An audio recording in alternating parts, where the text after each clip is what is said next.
जय हिंद दोस्तों। आज के इस वीडियो में हम लोग इकोनॉमिक्स पार्ट फोर्थ देखेंगे। चौथा ये भाग है इकोनॉमिक्स का, क्लास 10वीं का। इससे पहले 3 पार्ट अगर आपने नहीं देखे हैं तो आप वीडियो देख लीजिए। बहुत इंपॉर्टेंट वीडियो होने वाला है दोस्तों।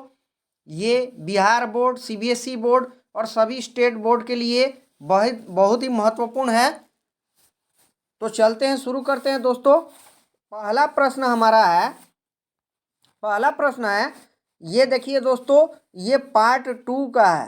पहले हम इकोनॉमिक्स पार्ट 1 देखे हैं, ये पार्ट 2 का जो है इकाई फर्स्ट है ये अर्थव्यवस्था एवं इसके विकास का इतिहास। इससे प्रश्न बनेंगे। जो भी महत्वपूर्ण प्रश्न है उसको हम लोग पढ़ेंगे दोस्तों। पहला प्रश्न है, निम्न को प्राथमिक क्षेत्र कहा जाता है। इकोनॉमिक्स में प्राथमिक क्षेत्र, द्वितीय क्षेत्र, सेवा क्षेत्र, ये सब बहुत इंपॉर्टेंट है दोस्तों और बार बार एग्जाम में आते हैं। किसी भी प्रतियोगी परीक्षा में ये प्रश्न आते हैं।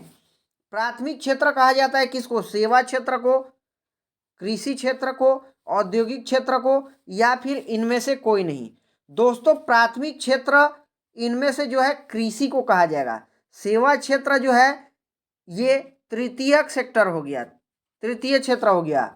औद्योगिक क्षेत्र जो है द्वितीय हो गया और सेवा क्षेत्र जो है ये प्राथमिक सेक्टर है, प्राथमिक सेक्टर। और प्राथमिक सेक्टर ये हमारे से पूछा है तो प्रश्न का उत्तर हो जाएगा कृषि क्षेत्र। बहुत इंपॉर्टेंट है और बहुत बार एग्जाम में आया हुआ है। चलते हैं अगले प्रश्न की ओर। प्रश्न है, इनमें कौन से देश में मिश्रित अर्थव्यवस्था है? मिश्रित अर्थव्यवस्था पूछ रहा है कि किस देश में मिश्रित अर्थव्यवस्था है। अमेरिका में है। अमेरिका में दोस्तों मिश्रित अर्थव्यवस्था तो नहीं है। चीन में भी नहीं है। भारत में, यस भारत में। इनमें से कोई नहीं, गलत हो गया दोस्तों। बाकी जो ऑप्शंस है वहां पर कौन सी अर्थव्यवस्था है उसका हम जिक्र कर लेते हैं। अमेरिका में पूंजीपति अर्थव्यवस्था है दोस्तों। आप देखते हैं निजी सेक्टर यहां पर ज्यादा है दोस्तों। चीन में समाजवादी अर्थव्यवस्था है और भारत में जो है दोनों है, निजी सेक्टर है और जो है सार्वजनिक सेक्टर है। इसीलिए मिश्रित अर्थव्यवस्था भारत की है। भारत की अर्थव्यवस्था मिश्रित क्यों है? क्योंकि यहाँ पर निजी सेक्टर भी है और प्लस सार्वजनिक सेक्टर है। याद रखिएगा दोस्तों, बहुत इंपॉर्टेंट प्रश्न बनने वाला है प्रत्येक एग्जाम के लिए। चलते हैं अगले प्रश्न की ओर। प्रश्न है, भारत में योजना आयोग का गठन कब किया गया था? योजना आयोग का गठन पूछ रहा है, प्लानिंग कमीशन की दोस्तों। 15 मार्च 1950। यस, पहला ही ऑप्शन हमारा सही है दोस्तों। 15 मार्च 1950 को ही योजना आयोग का गठन किया गया था। हमारे देश के प्रधानमंत्री जवाहरलाल नेहरू ने किया था योजना आयोग का गठन 15 मार्च 1950। 15 सितंबर 1950 गलत है दोस्तों। 15 अक्टूबर 1951 भी गलत है और इनमें से कोई नहीं गलत है। तो इस प्रश्न का राइट आंसर हो जाएगा 15 मार्च 1950। बहुत इंपॉर्टेंट वीडियो बनने वाला है दोस्तों। वीडियो को ज़्यादा से ज़्यादा शेयर करना है, चैनल को सब्सक्राइब करना है ताकि सभी का फायदा हो दोस्तों। चलते हैं अगला प्रश्न, चौथा है हमारा। प्रश्न है, जिस देश का राष्ट्रीय आय अधिक हो वह देश कहलाता है। अगर राष्ट्रीय आय अधिक हो तो किस प्रकार का देश होगा? अविकसित। अविकसित में तो राष्ट्रीय आय कम होगा दोस्तों, यहाँ पर अधिक की बात किया है। अर्धविकसित, अर्धविकसित नहीं होगा दोस्तों। अगर अर्धविकसित कहीं ना कहीं आय कम होगा तभी होगा अर्धविकसित। विकसित, यस। अगर दोस्तों आय अधिक है, अगर आय अधिक है राष्ट्रीय आय, तो विकसित देश ही होगा। हम अमेरिका की बात करेंगे, विकसित देश हैं तो राष्ट्रीय आय वहां पर अधिक है। तो अतः प्रश्न का उत्तर ये हो जाएगा दोस्तों। यहाँ पर ग है दोस्तों और यहाँ पर ऑप्शन में ख है, ये ख है। तो इस प्रश्न का राइट आंसर हो जाएगा ये ग हो जाएगा दोस्तों। घ गलत है, बाकी तीनों ऑप्शन गलत है। विकसित बिल्कुल राइट आंसर है दोस्तों। चलते हैं अगले प्रश्न की ओर दोस्तों। प्रश्न है, इनमें से किसे पिछड़ा राज्य कहा जाता है? पिछड़ा राज्य, पंजाब कहीं ना कहीं पिछड़ा राज्य नहीं है, ये तो गलत है। केरल नहीं है, केरल बहुत आ गया दोस्तों। बिहार, यस। बिहार बहुत पिछड़ा राज्य है दोस्तों। इकोनॉमिक की दृष्टि से अगर हम देखेंगे तो बिहार पिछड़ा राज्य है, अतः हमारे प्रश्न का उत्तर भी बिहार हो जाएगा, दिल्ली नहीं होगा। याद रखिएगा, Bihar is the right answer of this question. बहुत इंपॉर्टेंट वीडियो होने वाला है दोस्तों इकोनॉमिक्स का, याद रखिएगा। आपको ज़्यादा से ज़्यादा वीडियो शेयर करना है ताकि सभी का फायदा हो। अंत तक वीडियो देखिएगा दोस्तों, अंत तक। अगला प्रश्न दोस्तों है रिक्त स्थान की पूर्ति करना है हमें। प्रश्न पहला है, भारत में अंग्रेजी शासन एक था। यहां पर ब्लैंक स्पेस दिया गया है, क्या है? भारत में अंग्रेजी शासन एक था, क्या है? उपनिवेश है कि प्रदेश है? प्रदेश तो गलत हो जाएगा दोस्तों, उपनिवेश है। भारत अंग्रेजी शासन का क्या था? ये उपनिवेश था, उपनिवेश, उपनिवेश था। यहां पर ब्लैंक में आएगा उपनिवेश। भारत अंग्रेजी का शासन एक उपनिवेश था। चलते हैं अगले प्रश्न की ओर। प्रश्न है, अंग्रेजों ने भारतीय अर्थव्यवस्था का किया, खाली जगह है, क्या किया है? तो विकास तो किया नहीं है दोस्तों, शोषण देखते हैं। विकास गलत हो गया, विकास कहाँ किया दोस्तों? अगर विकास किया होता तो हम लोग बहुत आगे होते, अमेरिका या लंदन की श्रेणी में होते। इन्होंने शोषण किया है, अतः खाली स्पेस में क्या आएगा दोस्तों? यहाँ पर शोषण आएगा, शोषण। अंग्रेजों ने भारतीय अर्थव्यवस्था का शोषण किया है। याद रखिएगा दोस्तों, बहुत इंपॉर्टेंट वीडियो होने वाला है। चलते हैं अगले प्रश्न की ओर। प्रश्न है, अर्थव्यवस्था आजीविका अर्जन की है। अर्थव्यवस्था आजीविका अर्जन की खाली जगह है, क्या है? ये प्रणाली है कि गैर प्रणाली है? प्रणाली है, प्रणाली है दोस्तों। जीविका अर्जन की प्रणाली है, गैर प्रणाली गलत है, गैर प्रणाली नहीं होगा। अर्थव्यवस्था आजीविका अर्जन की प्रणाली है, याद रखिएगा। बहुत इंपॉर्टेंट प्रश्न है। चलते हैं अगले प्रश्न की ओर। प्रश्न चौथा, इसमें द्वितीय क्षेत्र को खाली जगह क्षेत्र कहा जाता है। सेकेंडरी सेक्टर की बात कर रहा है दोस्तों, औद्योगिक या फिर सेवा। तो सेवा तो थर्ड आ जाएगा दोस्तों, ये थर्ड सेक्टर है। औद्योगिक हो जाएगा इस प्रश्न का राइट आंसर।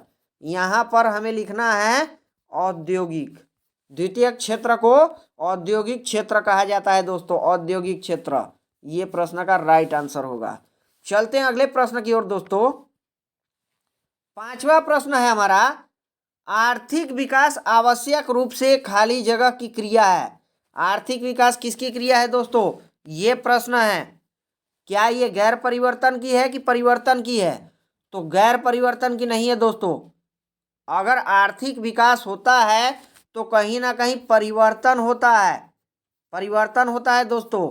गरीबी से आदमी अगर इकोनॉमिक कंडीशन अच्छा बेटर होता है तो क्या होगा? परिवर्तन ही हो तो होगा, या इकोनॉमिक कंडीशन खराब होगा तो परिवर्तन होगा। तो ये परिवर्तन है, यहाँ पर उत्तर हो जाएगा आर्थिक विकास आवश्यक रूप से परिवर्तन की प्रक्रिया है, यहाँ पर परिवर्तन आएगा दोस्तों। चलते हैं अगले प्रश्न की ओर। प्रश्न नंबर 6 है, भारत में आर्थिक विकास का श्रेय दिया जाता है, किसको दिया जाता है दोस्तों? ये प्रश्न है। क्या राष्ट्रपति को दिया जाता है या नियोजन को दिया जाता है? दो ऑप्शन में से आपको बताना है दोस्तों। तो राष्ट्रपति नहीं है दोस्तों, इस प्रश्न का राइट आंसर है नियोजन। आर्थिक विकास का श्रेय नियोजन को दिया जाता है, और इस नियोजन से कहीं ना कहीं प्रधानमंत्री जुड़े होते हैं दोस्तों। राष्ट्रपति बिल्कुल गलत हो जाएगा, इस प्रश्न का राइट आंसर होगा नियोजन। नियोजन इस ब्लैंक में आपको भरना है। भारत में आर्थिक विकास का श्रेय नियोजन को दिया जाता है। चलते हैं अगला प्रश्न दोस्तों। 7 नंबर का प्रश्न हमारा है, आर्थिक विकास की माप करने के लिए खाली जगह को सबसे उचित सूचकांक माना जाता है। सबसे अधिक उचित कौन सा सूचकांक माना जाएगा? प्रति व्यक्ति आय कि जनसंख्या? प्रति व्यक्ति आय दोस्तों इस प्रश्न का राइट आंसर होगा। जनसंख्या से कोई मतलब नहीं है, प्रति व्यक्ति आय जो है यही सबसे उचित माध्यम होगा, इस ब्लैंक में आ जाएगा प्रति व्यक्ति आय।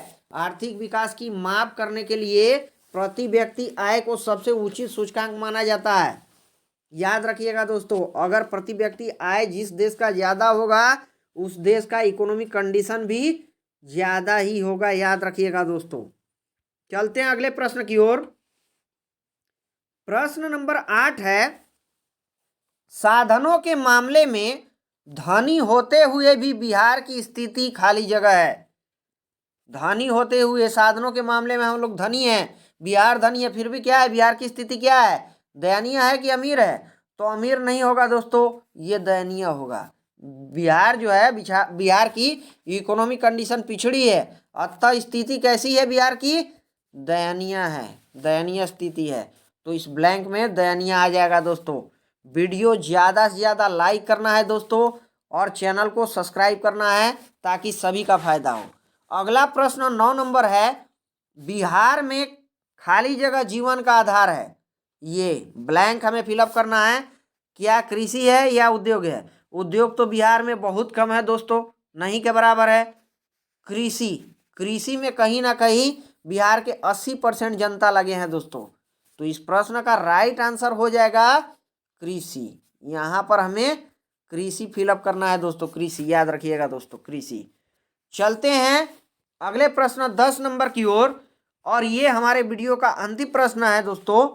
प्रश्न है, बिहार के विकास में एक बहुत बड़ा बाधक है। क्या बाढ़ बाधक है कि मुख्यमंत्री बाधक है? तो मुख्यमंत्री तो विकास में सहयोगी है दोस्तों, ये कैसे हो सकता है बाधा? तो ये बाढ़ है इस प्रश्न का राइट आंसर। यहाँ फिल इन द ब्लैंक में हमें बाढ़ भरना है। बाढ़ जो नदियों में आता है, हम देखते हैं कोसी में प्रत्येक वर्ष बाढ़ आता है। तो क्या करता है, बाढ़ के कारण बिहार को बहुत नुकसान होता है, और ये विकास में प्रमुख बाधा है, फसलों को भी उड़ा दहा कर ले जाते हैं। तो इस प्रश्न का राइट आंसर बाढ़ हो जाएगा। बिहार के विकास में बाढ़ एक बहुत बड़ा बाधक है। तो ये अंतिम प्रश्न था दोस्तों। ये हमारे वीडियो का चौथा पार्ट है, और आगे वाले पार्ट आपको मिल जाएंगे। पीछे वाले अगर 3 भाग इकोनॉमिक्स से आपने नहीं देखे हैं तो उसको देख लीजिएगा जल्दी से जल्दी। बहुत ज़्यादा इंपॉर्टेंट वीडियो है दोस्तों, और वीडियो को ज़्यादा से ज़्यादा लाइक कीजिए, शेयर कीजिए, और चैनल को सब्सक्राइब कीजिए। थैंक यू दोस्तों।